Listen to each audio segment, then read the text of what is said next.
예수님은 두 번 오십니다.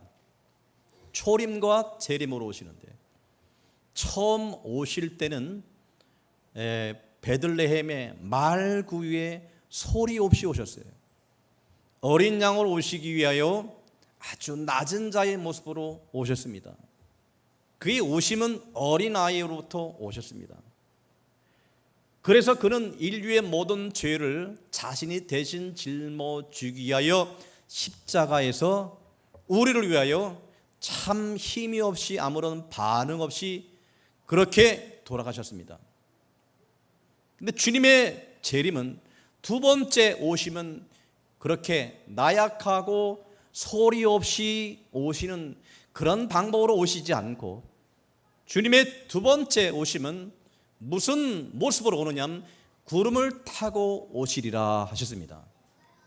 구름을 타고 오신다는 것은 하나님의 신성을 갖고 오시는데, 그는 오시는 목적이 뭐냐면 인류의 죄를 대속하기에 오시는 그 방법으로 오시는 것이 아니라, 기회를 줬으니 모든 인류를 행한 대로 심판하기 위해 오시기 위하여 심판자로 오시는 것을 믿으시기를 주님의 이름으로 축복합니다. 주님은 첫 번째 오시고 두 번째 오심으로 자신의 사역을 마무리하십니다. 그래서 예수님의 오심은 그래서 우리에게 중요한 것입니다. 예수님의 재림은 이 세상의 모든 죄악의 끝이요, 새로운 세상이 열리는 영원 무궁한 하나님의 나라가 시작됨을 의미하고 있는 겁니다. 예수님의 이 땅에 오심은 이 세상의 모든 부분적이고 연약하고 인간의 모든 고통과 슬픔과 죄의 저주가 중단되고 영원한 세상이 열리는 영생복락을 우리가 받아들이는 새로운 영원한 세계가 시작됨을 이야기하고 있는 거예요. 믿으시면 아멘. 하지만 그곳에서 주님을 영접하지 못한 자들에게는 영원한 불못이 기다리고 있다라고 하는 겁니다. 이 세상은 결코 영원한 것이 아닙니다. 이 세상은 불타기 위하여 간수된 바 됨이라 하셨어요. 이 세상은 영원하지 않습니다. 우리는 이 세상에 살지만, 영원한 것처럼 살지만 다 이 세상을 떠나야 하는 이 세상의 거류민과 나그네가 된다고 베드로전서에서 말씀합니다. 아멘. 할렐루야. 우리는 나그네라고 하는 거예요. 이 세상의 주인이 아닙니다. 누구나 다 왔다가 가야 하는, 누구나 다 무덤에 들어갔지만 무덤에 들어가서 몸이 다 흙으로 돌아가야 되지만 나중에 그 흙도 봉분도 무덤도 다 잊혀지는 이 세상이 우리의 살 영원한 본향이 아니라라고 성경은 우리에게 말씀을 하고 계셔요. 할렐루야. 아멘. 예수님의 재림이 그래서 영원한 것을 우리가 바라보고 영원한 것을 시작하는 시점이 되기 때문에 우리에겐 큰 소망이 되는 겁니다. 그런데 이 세상을 살아갈 때는 우리 산 이 세상에서 최선을 다하고 우리가 영원한 걸 바라보지만, 그러나 현실 속에서의 모든 것을 우리가 하나님의 축복으로 누리고 있기 때문에 이 세상 속에서도 저 영원한 것을 바라보고 사는 이런 두 가지 세상을 사는 자들을 성도라고 말씀하고 계신 거예요. 아멘. 아멘. 자, 우리가 이렇게 기대를 갖고 그리움과 함께 언제든지 예수님이 나타나실 것에 대해 소망과 함께 살아야 되는데, 소위 예수를 믿는 많은 사람들 가운데 이런 마음을 갖고 있지 않다는 것이 현실입니다. 많은 사람이 예수님의 재림에 대해서 무관심하고 냉담하게 반응합니다. 주요한 원인이 무엇인가를 살펴보면 이런 얘기를 너무나 많이 들었기 때문에 그런 것과, 또한 이런 것을 많은 사람이 오용하고 잘못 에라되는 일들을 많이 보았기 때문에 이러한 외침에 대해서 하나같이 다들 무관심하고 그것이 마치 옳은 것인 양 생각하고 있는 것인데, 많은 사람이 그래서 재림 이야기하면 예수님의 재림을 부인하지는 않습니다. 예수님의 재림은 하십니다. 그런데 그때가 혹 1000년 뒤나 혹 2000년 뒤나 될까 말까 하는 식으로 지금 우리의 때에 임하지 않는 거로 확신하고 삽니다. 그것이 마치 진리인 양 우리는 이야기하고 있고요. 그래서 마치 그렇게 생각하고 예수님의 재림에 대해서 당장 이루어지지 않는 것에 대한 우리가 확신을 갖는 성경 구절을 이렇게 우리가 인용하고 있습니다. 주의 날이 밤에 도적같이 이룰 줄을 너희 자신이 자세히 알미라라고 하신 말씀을 근거로 삼고 있어요. 주님이 재림하시는 날이 밤에 도적같이 이룰 줄을 너희가 알미라. 예수님의 재림은 밤에 도적같이 은밀하게 임한다라고 아는 것을 알고 있기 때문에 많은 사람이 예수님의 재림에 대해서는 알 필요가 없다. 그렇지요. 주님은 도적같이 몰래 다가오는 것이기 때문에 그런 얘기는 시끄럽게 떠들지 말고 그저 현실에서 최선을 다하다 보면 주님은 오시는 것이니 예수님의 재림의 문제는 별로 신경을 쓰지 않고 살고 있는 것이 우리의 현실인 것을 부인할 수 없습니다. 아멘. 뭐가 잘못됐나요? 분명히. 자, 예수님의 재림을 우리가 왜 기다려야 합니까? 우리는 믿음의 모든 궁극적인 소망은 바로 예수님의 재림이 있다는 거예요. 그 재림이 주님 말씀하신 대로 많은 사람이 외쳤고 많은 사람이 그날과 그 시를 얘기했지만 무엇이 잘못되고 예수님의 재림을 준비하는 것이 과연 잘못된 것인가 라고 하는 부분을 한번 생각해 보지 않을 수 없다고 하는 거예요. 가장 먼저 우리는 그때를 알 수 있느냐라는 문제를 한번 다뤄보고 싶습니다. 그때를 알 수 있을까라고 하는 문제라고 하는 거예요. 여러분, 예수님 재림하신 때를 알 수 있습니까? 분명히 성경에 말씀하시기를 언제 예수님이 다시 오시는지라고 물으면 성경에서 얘기하는 그 말씀 보면 마태복음 24장 36절에 이렇게 기록해요. 그러나 그날과 그때는 아무도 모르나니 하늘의 천사들도 아들도 모르고 오직 아버지만 아시느니라 라고 말씀하셨어요. 할렐루야. 그러니까 그날과 그때는 자, 모르는 것이 당연한 거예요. 모르는 것이 당연하기 때문에 우리가 그날과 그때에 집중하는 것도 하나님의 뜻은 아닙니다. 결코. 여기서 말하는 그날과 그때는 the day and the hour 이렇게 얘기하기도 하고 the time and the day라고 얘기하는 거예요. 그 날짜와 그 시간을 갖다가 자, 아무도 모르게 하셨다. 그것은 아들도 모르고 곧 예수님도 모르고 천사도 모르고 오직 아버지만 아시게 하셨다라고 하는 것을 우리는 되새겨 볼 필요가 있어요. 그러니까 이 예수님의 재림의 날짜는 그 날과 그 시는 절대로 계산하는 것이 아닙니다. 아멘. 그 날과 그 때를 계산하려고 하지도 마십시오. 이것은 하나님의 뜻이 아닙니다.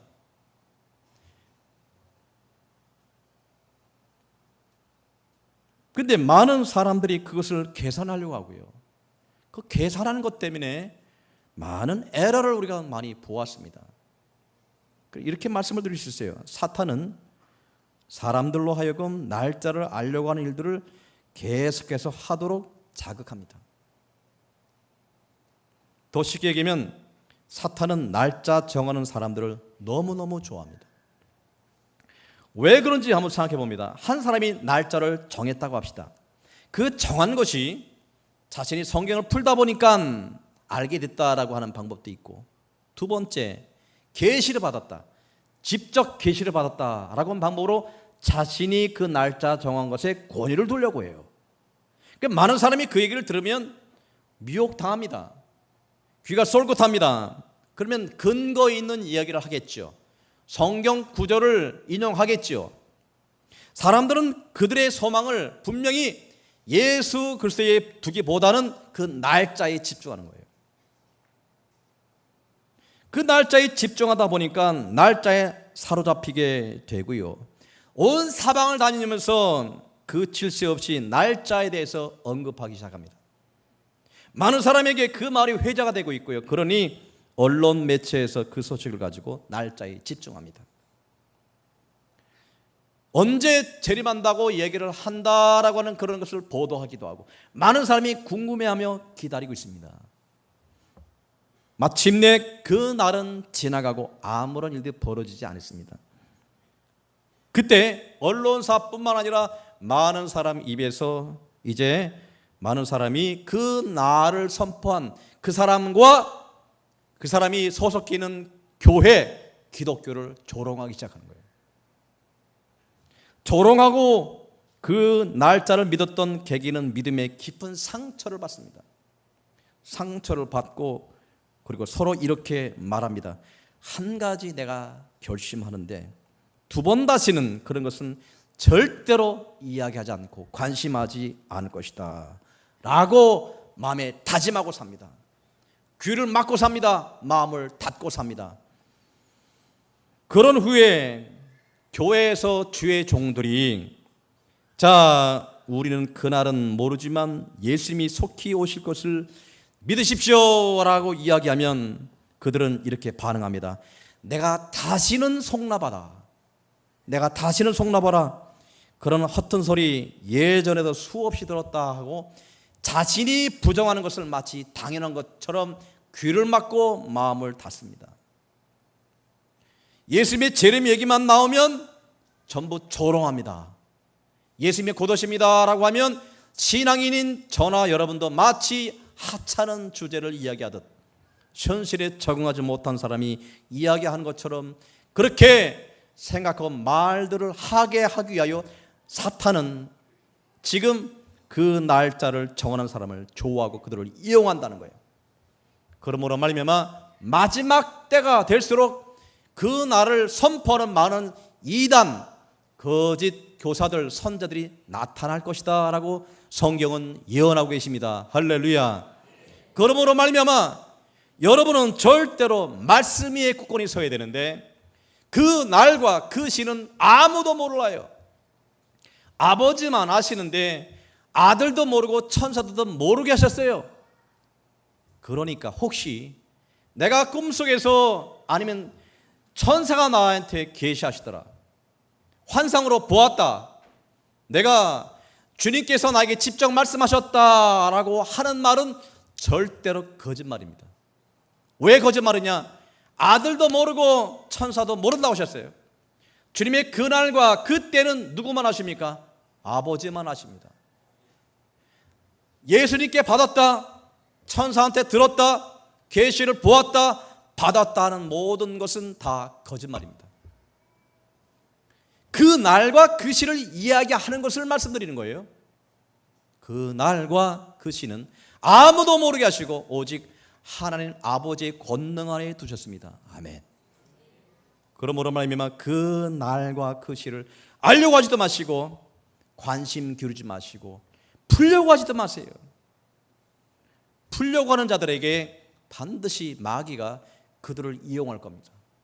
절대로 하나님의 주님이 하신 말씀과 그 의미가 뭔지를 잘 생각하시되 그 날과 그 시에 대해서 관심을 기울이지 말고 우리는 그때가 가까움을 볼수록 전도하기에 힘써라는 겁니다. 아멘. 나가서 주의 복음을 증거하는 데 힘써라라고 하신 것입니다. 아멘. 이것이 바로 하나님의 뜻인 것이죠. 그런데 우리가 한번 깊이 명심을 할 것이 있습니다. 분명히 말씀하시기를 그날과 그때는 아무도 모른다고 말씀하셨어요. 그런데 예수님이 말씀하시기를 그러나 그 시기에 대해서는 징조로 말씀해 주셨어요. 그날과 그때는 계산하지 말라 하시고 그 시기에 대해서는 징조로 말씀해 주셨어요. 마지막 때가 되면 이런 징조가 있을 것이니 준비하라라고 하는 거예요. 그 날과 그 시는 계산하지 말되 그 때는 분별하도록 하라라고 하신 거예요. 아멘. 때가 가까웠는지 깨달으라 말씀합니다. 그걸 징조로서 마태복음 25장에서 말씀하고 계셔요. 자, 24장과 25장에서 말씀하고 계시는데 마귀가 쓰는 방법은 이런 방법을 씁니다. 마치 동화에서 양치는 자가 장난 삼아서 늑대가 온다라고 이제 이야기를 했더니 사람들이 놀라는 모습을 갖고 막 자충우돌하는 거 보고 재미가 있었어요. 그러다가 그는 몇 번 그런 장난을 하다가 어느 날 진짜로 늑대가 오게 되어 있습니다. 그 늑대가 오는 것을 보고 그 양치는 자가 늑대가 온다라고 외쳤지만 그러나 더 이상 그의 말에 귀를 기울이는 사람이 없었다라고 하는 거예요. 바로 이것이 이 시대를 사는 예수님의 재림에 대한 교훈입니다. 아멘. 할렐루야. 반드시 주님은 재림하십니다. 아멘. 할렐루야. 데살로니가전서 5장 1절을 보면 이렇게 기록합니다. 형제들아, 때와 시기에 관하여는 너에게 쓸 것이 없으면 주의 날이 밤에 도적같이 이룰 줄을 너희 자신이 자세히 알미라 라고 하셨습니다. 예수님의 재림의 날이 밤에 도적같이 이룰 줄을 너희가 안다라고 하신 것이죠. 예수님의 재림의 날이 갑자기 많은데 그 밤에 도적같이 오신다는 말을 하시고 3절에는 이렇게 말씀합니다. 저희가 평안하다 안전하다 할 그때에 이르게 될 것이다. 바울은 그때 잉태된 여자에게 해산 고통이 이름과 같이 멸망이 호련히 저에게 이르리니 결단코 피하지 못하리라고 우리에게 경고하고 계십니다. 잉태된 여자에게 해산 고통이 이름과 같이 멸망이 호련히 임하게 된다라고 하는 거예요.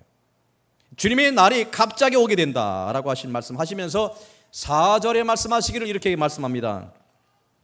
형제들아, 너희는 어둠에 있지 아니하매 그 날이 도적같이 너에게 임하지 못하리니 너희는 다 빛의 아들이요 낮의 아들이라.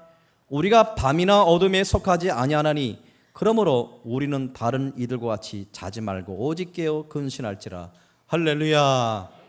무슨 말씀하고 계시냐면 밤에 도적같이 죄의 날이 임하는데 너희들은 낮의 아이들은 너희 곧 경건하게 깨어있는 자들에게는 밤에 도적같이 임하지 않는다라고 하신 것이죠. 이거 말씀 보면 헷갈려요. 왜냐하면 도적이 만약에 들어온다 합시다. 오늘 밤에 도적이 들어온다고 하면은 어떻게 될까요? 주인이 잠자지 않고 깨어있죠. 그 도적이 못 들어와요. 그런데 오늘 밤에 도적이 들어올 줄 모르는 주인은 잠잡니다. 그러면 도적은 그것을 알고 그 집에 도적같이 들어오는 거예요. 예수님의 재림에 대한 경고의 말씀이라는 것이. 깨어있으라고 항상. 깨어있고 주님의 징조를 봐서 항상 분별하여 항상 깨어있는 자들에게는 주의 날이 도적같이 맞지 않는다고 하신 거예요. 할렐루야. 우리는 다 낮의 아들이요 바로 어둠이 속하지 아니하므로 다른 이들과 같이 자지 말고 항상 깨어있으라 라고 우리에게 말씀하고 계십니다. 믿으시면 아멘. 낮의 아들이라고 하는 것은 어둠에 속하지 않는다는 뜻은 무엇인가 라고 하면 항상 깨어서서 하나님의 뜻대로 살기를 열심히 노력하고, 그렇지요, 성령의 인도함을 받는 그런 자들을 이야기하고 있는 겁니다. 마지막 때가 될수록 성령의 음성에 귀를 기울이세요. 세상에 내가 귀가 만약에 닫혀 있으면 주님의 음성을 들을 수가 없습니다. 말씀이 안 들어오고 그러면 성령께서 말씀하신 것을 들을 수가 없습니다. 그러면 주님께서 부르시는 음성을 들을 수가 없습니다. 아멘. 때가 되면 여러분은 부를 것입니다. 아무개야 일어나라 같이 가자라고 할 때 여러분이 그 음성을 들을 수가 없습니다. 평상시 성령의 인도함을 받는 자들에게, 이 낮의 아들로서 하나님의 뜻대로 살아가는 자들에게 성령이 여러분을 감동하실 것이고 성령이 충만하여 여러분을 인도하는 자들에게 그 때를 준비시킬 겁니다. 아멘. 이것이 주님의 때에 대한 분별력입니다. 우리가 인위적으로 왜 그날과 그 시를 계산하려고 하느냐? 인위적으로 계산하는 이유가 있습니다. 목적이 있는 거예요. 내가 그동안에 하나님의 뜻대로 살지 않았으니까 그 마지막 때 한번 보상해보자는 이 보상 심리가 있다는 거예요. 여러분이 평상시에 주님의 뜻대로 살아간다면 성령께서 여러분을 분명히 말씀하실 것입니다. 성령이 여러분을 바른 진리로 인도할 것입니다. 항상 성령의 충만을 받으시기를 주님의 이름으로 축복합니다. 그러므로 항상 귀를 기울이세요. 말씀에 귀를 기울이시고 세상에 죄악에 물들지 아니하면 성령께서 하시는 음성을 들을 때가 옵니다. 너 그러면 지금 안 된다, 깨어있으라 라고 하실 말씀을 들을 때가 온다는 거예요. 그러면 준비하시고 있다 보면 반드시 주님은 우리를 구원해 주실 겁니다. 믿으시면 아멘. 믿으시면 아멘. 그러므로 말미암아 마지막 때가 될수록 성령 충만해야 된단 말이에요. 마지막 때일수록 더욱더 말씀에 귀를 기울여야 된단 말이에요. 마지막 때가 될수록 내가 믿음이 있는 자를 보겠느냐라고 하신 말씀을 기억하세요. 주님이 재림하실 때 믿음이 있는 자를 보겠느냐 하신 말씀이 뭐냐면, 많은 사람이 잠을 잡니다. 많은 사람이 예수님의 재림 그러면 다 우습게 여깁니다. 그 중에서도 사랑하는 자들은 깨어있게 하시는데 그들은 철저히 소수로서 좁은 길을 갈 것이고 가시밭길을 가는 자들에게는 분명히 성령의 음성과 주님의 인도하심이 있을 것이라고 하신 거예요. 할렐루야. 그것을 들어야 된단 말이에요. 그 말씀을 들어야 된단 말이에요. 그래야 여러분이 좋은 날 보게 됩니다. 아멘. 그러므로 말미암아 마지막 때 재물에 목숨을 두지 마세요.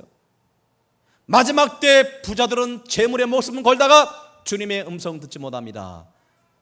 여러분 믿는 사람들은 마지막 때 될수록 철저히 저 하늘을, 저 영원한 하나님 나라를 바라보시기를 주님의 이름으로 부탁합니다. 그것이 하나님의 뜻입니다. 깨어 있으세요. 남들이 잔다고 같이 자지 마세요. 그것은 세상의 원칙이죠. 원리죠. 남들이 다 준비되면 주님이 오시지 않습니다. 주님은 남들이 잠잘 때 밤에 도적같이 주님은 오십니다. 남들이 잠자면 주님 오실 때라고 기억하시고 우리 스스로 준비를 잘 하셔야 됩니다. 아멘. 할렐루야. 그러므로 말미암아 주님의 재림의 때를 우리는 알 수 있습니다. 때를 알 수 있습니다. 어떻게 알 수 있을까요? 예수님의 징조에 대한 말씀을 듣고 알 수 있고, 두 번째, 바로 하나님은 자신의 이 만드신 세상을 갖다가 그저 갑자기 심판하고 그저 무자비하게 불로 모든 것을 심판하는 것을 이제 기뻐하시고 원하시는 하나님이 아니기 때문에 그렇습니다. 하나님은 모든 심판을 행하시거나 모든 일을 행하실 때 반드시 그 비밀을 선자들에게, 그의 종들에게 말씀하신 다음에 행하십니다. 경고를 하신 다음에 말씀하십니다. 경고를 하신 다음에 그 일을 행하는 것을 우리는 부인할 수 없습니다. 아멘. 하나님은 구름 속에 숨어서 우리를 몰래 내려다보다가 수많은 죄인들이 예수님의 재림의 덫에 걸리기만 기다리다가 모두 잡아 멸망시키려는 그런 분이 아닙니다. 예수님을 통해서 하나님은 아무도 멸망치 않고 다 회개하게 이르기를 바로 하나님은 바라신다고 합니다. 하나님은 절대로 경고 없이 주님의 진노를 쏟지 않으십니다. 노아를 보아도 메시지를 120년 동안 전하게 하셨습니다. 노아는 계속해서 반복적으로 사람들에게 말했습니다. 하나님의 진노가 쏟아진다. 그러므로 너희들은 회개하라 라고 했을 때 많은 사람이 듣질 않았지, 하나님은 노아를 통해서 반드시 그 메시지를 전하게 하셨습니다. 주님은 앞으로 교회가 바로 그 사명을 잘 감당하기를 원하십니다. 여러분 믿음을 잘 점검하시고 하나님의 뜻대로 살기 위해서 주님의 재림을 사모하시고 열심히 주님의 뜻대로 살아가시는 우리 모두가 되시기를 주님의 이름으로 축복합니다.